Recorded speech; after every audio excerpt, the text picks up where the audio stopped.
Has1value is an information function that returns true if the column that you pass as a parameter has only one value visible in the current filter context. So given the set of filters that are applied to the model, only one value is visible for that column.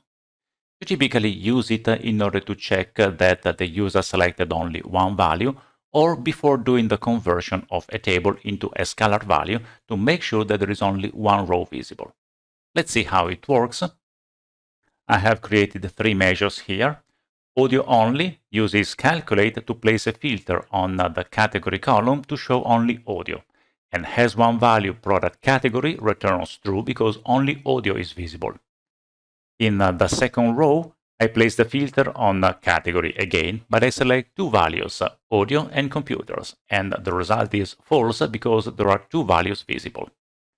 It does not matter whether the filter that you use are existing or not.